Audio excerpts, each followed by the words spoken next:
Ya. Betul, tapi kalau kita bicara mengenai hewan nih, pernah nggak sih mengalami inliners, hewan kesayangan kita sakit, kemudian yang panik bukan hewannya, tapi kita, ya iyalah ya masa hewannya yang panik ya kan? Karena anak bulu kita yang sakit ya kan? Betul, itu kayak benar-benar melebihi merawat anak sendiri loh paniknya, karena mereka nggak bisa ngomong, ya nggak sih? Nggak bisa ngomong, jadi kita nggak tahu ini kira-kira kenapa gitu. Nah ternyata untuk menjaga kesehatan para anak bulu kita atau anabul, aku baru tahu istilah anabul hari ini tadi, anak bulu.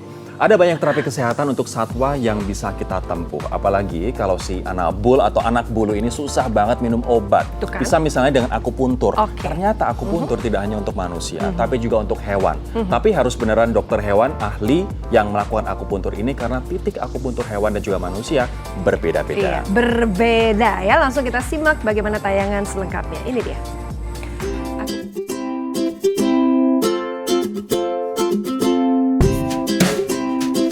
Inliners, kalau selama ini kita pikir pengobatan akupunktur hanya untuk manusia, mari ini kita revisi sama-sama. Kenapa? Karena akupunktur yang sudah dipraktekkan sejak 20 abad yang lalu ini ternyata juga bisa diterapkan untuk satwa dan hewan kesayangan kita. Akupunktur menggunakan prinsip pengobatan holistik yang mampu menyeimbangkan energi tubuh sehingga mampu menyembuhkan berbagai penyakit. Bahkan akupunktur untuk hewan sudah diakui Asosiasi Dokter Hewan Dunia loh Inliners. Nah, sekarang kita intip nih si Bobon, kucing betina yang mengalami obesitas yang membuat luka di tubuhnya sangat lama sembuh. Bobon akan diakupunktur untuk melancarkan metabolisme dan menambah hidrasi agar kulitnya tidak kering. Dok, ini boleh dijelasin nggak sih dok, ini akupunturnya tuh apa? Kok nggak ada jarum-jarum? Kan biasanya ada jarum-jarum ya dok ya? Ya, kita pakai akupuntur yang laser. Oh, laser, oke. Laser ini, tapi ini cold laser, karena di bawah 60 joule.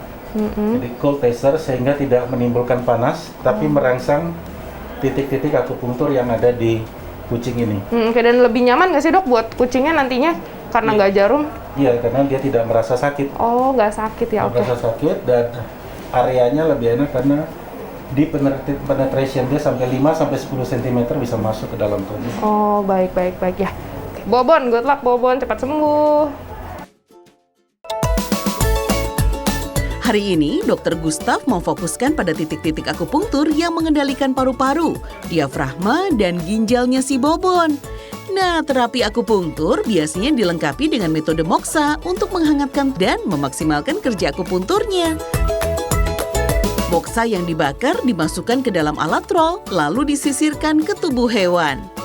Ya Inliners, nih saya mau coba moksa, jadi di dalamnya kayak ada yang asap biasanya kalau misalkan orang yoga itu ya dok ya? Ya. Kalau orang yoga atau orang meditasi itu suka ada asap-asap buat ngangetin. Nah, dalamnya seperti ini. Nah, ini dimasukin ke dalam, jadi anget dan langsung di-roll ke kucing.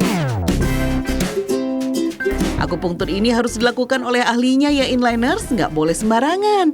Tapi yang terpenting, pastikan si hewan dalam keadaan rileks, tidak dalam keadaan terpaksa atau ketakutan.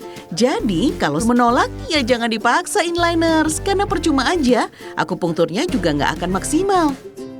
Lalu, si hewan juga harus diperlakukan dengan lembut saat diakupunktur. Bukannya dipegang kencang, apalagi sampai dikekang ya. Gimana nih Inliners, berencana merawat hewan kesayangan Anda dengan akupunktur juga nggak? Aduh, kenapa ya Bobon yang diakupuntur, saya yang rileks, saya yang nyaman. Karena kalian sama. Hah? Sama-sama apa nih? Sama-sama jinak. Oh, aku pikir sama-sama buluan lagi. Ini